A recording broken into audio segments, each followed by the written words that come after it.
नमस्कार। बिहार स्पेशल में मैं हूं सर्वमित्रा। बिहार में चुनाव से पहले राहुल गांधी को एक बड़ी जीत मिली है। आपको याद होगा कि राहुल गांधी ने हाल ही में एक लेख लिखा था, देश के कई अखबारों में ये आर्टिकल छपा था, जिसमें राहुल गांधी ने ये बताया था कि चुनाव में चोरी कैसे हो रही है। और राहुल गांधी ने इसके लिए महाराष्ट्र का उदाहरण दिया था। मगर इसके साथ साथ जो टाइमिंग थी उनके आर्टिकल के आने की, उसके पीछे यही माना जा रहा था कि अब चूंकि बिहार में चुनाव है और इसीलिए राहुल गांधी का ये आर्टिकल अभी खास महत्वपूर्ण हो गया है, क्योंकि अब बिहार में वो अपने साथी दलों को इस तरह से सतर्क कर रहे हैं, जनता को आगाह कर रहे हैं कि देखिए आपके वोट की चोरी किस तरह से हो सकती है।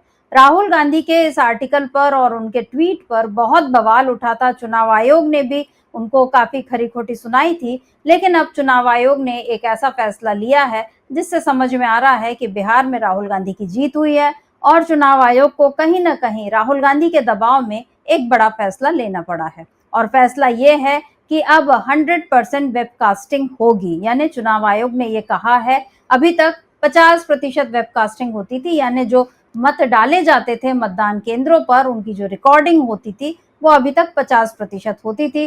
चुनाव आयोग इसको बिहार में 100% करने जा रहा है और ये पहली बार है जब चुनाव आयोग किसी राज्य में इस तरह से पूरे 100% वेबकास्टिंग की बात कर रहा है।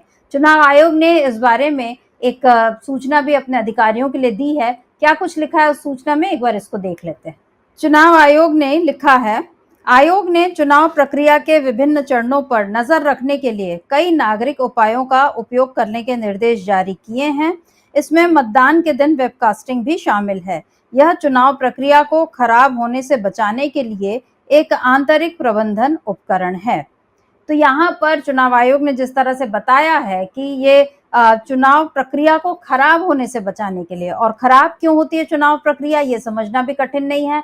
जब वोटों की चोरी होती है, जब धांधली से वोट डाले जाते हैं, जब ईवीएम में गड़बड़ी होती है, तो चुनाव में इसी चोरी का जिक्र राहुल गांधी ने किया था। और इसको लेकर राहुल गांधी ने क्या ट्वीट किया था, उस ट्वीट को भी एक बार देख लेते हैं। पुराना ट्वीट है, लेकिन अभी चुनाव आयोग के इस फैसले के मद्देनजर काफी महत्वपूर्ण हो गया है। एक बार देख लेते हैं कि राहुल गांधी ने क्या कुछ लिखा था।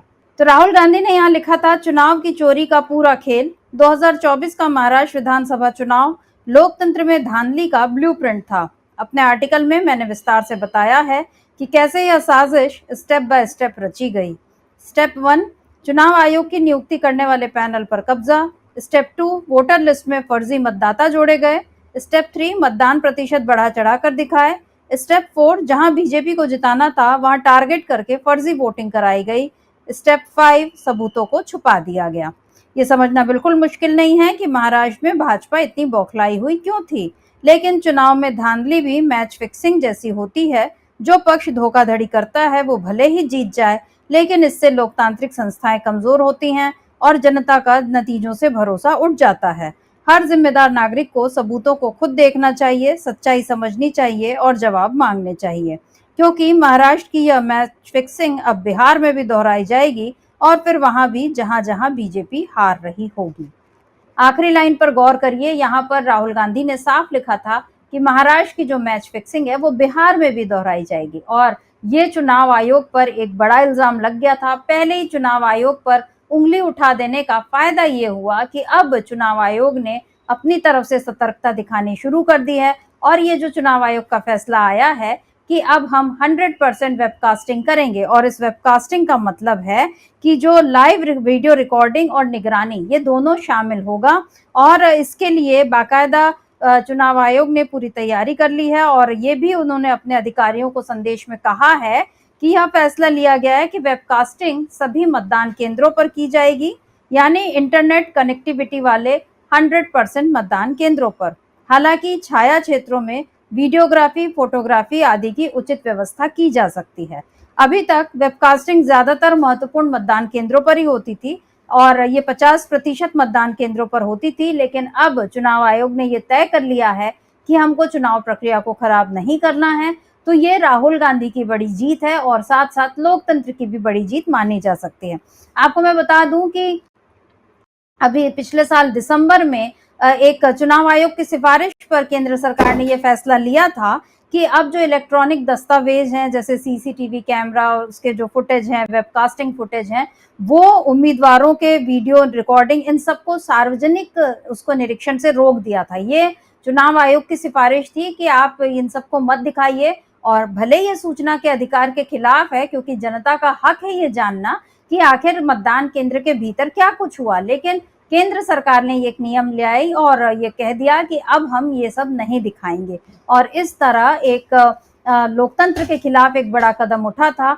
लेकिन अब चुनाव आयोग जब खुद ये कह रहा है कि 100% वेबकास्टिंग होगी बिहार में, तो इसका मतलब ये है कि बिहार में चुनाव आयोग अभी से राहुल गांधी के कांग्रेस के दबाव में आता हुआ दिख रहा है। और राहुल गांधी ने जब चुनाव की चोरी वाला एक पूरा लेख जो लिखा था, उसके बाद तेजस्वी यादव ने भी कहा था कि उन्होंने कुछ गलत नहीं कहा, 2020 में यही हुआ था, हम जहां जहां जीत रहे थे आखिरी समय में हमारे प्रत्याशियों को हारा हुआ बता दिया गया, ये तेजस्वी यादव ने कहा था।